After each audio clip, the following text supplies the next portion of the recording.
हकीम साहब, ज़िक्र करना चाहूँगी जो आपने सिरका अभी इंट्रोड्यूस किया है यहाँ पे ज़ीरे का। कुछ बच्चे ऐसे हैं जिन्हें शौक़ होता है कच्चा ज़ीरा खाने का, कुछ बच्चे ऐसे होते हैं जो मट्ठा हो, रायता हो, इनमें से भी ज़ीरा निकाल-निकाल के खाते हैं। तो अगर उन बच्चों को हम ये सिरका दें, तो क्या ये फ़ायदेमंद हो सकता है? क्या उस चीज़ से वो बच सकते हैं कि वो कच्चा ज़ीरा ना खाएँ? नहीं, शौक में खाना अलग बात है, जी। वो जायकेदार होता है। हुँ, हुँ। लेकिन ये ज़ीरा का सिरका जो है हुँ। ख़ास तौर पर उन लोगों के लिए है जो मोटापे का शिकार हैं और किसी सूरत उनका मोटापा या पेट और चर्बी जिस्म में कम नहीं होती। तो ये एक अच्छा नुस्खा है। दो दो चम्मच 2-3 बार भी ले सकते हैं इसको। इसमें जायका ज़ीरे का ही है और ये कोलेस्ट्रॉल, ब्लड प्रेशर और चर्बी का दुश्मन है और इसको वो लोग ले सकते हैं जिनको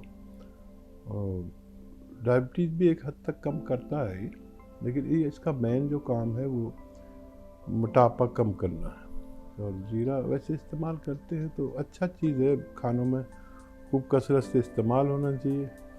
और वो ज़ीरे के चावल तो बड़े पसंद आते हैं लोगों को। वो ज़ीरे की शान है कि चावल को इतना खूबसूरत बना देता है, इतना स्वादिष्ट बना देता है कि बच्चे बहुत शौक़ से खाते हैं। जी।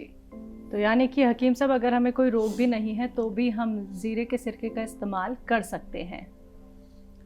और देखिए, ये जो जितने भी मसाले हैं, ख़ास तौर पर ज़ीरा है और जायफल है, जावित्री है, लौंग है, ये गर्म मसालों में कहलाते हैं और ये चर्बी को दूर करते हैं।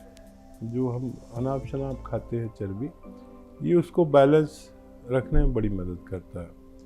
और यही वजह है कि हमारे खानों में जब ये चीज़ें कम हो गई या ख़त्म हो गई तो हमें कई बीमारियां आती हैं। सौंफ का अलग हमारा एक करैक्टर है, ज़ीरे का अलग है, धनिए का अलग है और ये लहसुन का अलग है। हमने ये चीज़ें, अदरक का अलग किरदार है। तो ये चीज़ें अगर कसरत से इस्तेमाल की जाए तो हम रोगी ही क्यों बने, हम बहुत से रोगों से बच सकते हैं, सुरक्षित रह सकते हैं। हमने अपने खानों में इसे डालना कम कर दिया या बंद कर दिया। हम अगर इसको कसरत से इस्तेमाल करें तो हमारे जिस्म के लिए, हमारी इम्यूनिटी के लिए, हमारे पेट के लिए, हमारे मोटापे के लिए ये अच्छा काम करते हैं। तो फिर ये प्रोडक्ट बनाने पड़ते हैं। सिरका, ज़ीरे का इस्तेमाल कर सकते हैं हेल्दी लोग। बिल्कुल। मीरा शुक्ला जी, स्वागत है आपका। हाँ जी मैम, नमस्कार। जी नमस्कार मैम। भाई साहब भी नमस्कार। जय हिंद, शुक्ला साहब। हाँ नमस्कार। आपने लड़के के बारे में जैतून का नमक बताया था, तो धनिया बताई थी, तो उसको बाथरूम बहुत आने लगा। रात को बाथरूम बैठ के कर लेता है, अब उसको बाथरूम बहुत आने लगा रात को। इनको नहीं करता भाई साहब, रात को बहुत करता है। तो इसीलिए हमने मेरे सोता बहुत, इनको भी सोचा, रात सोता भी नहीं, बहुत ढीठ बन गया। अब तो एक दफ्ते दवाई देने लगे।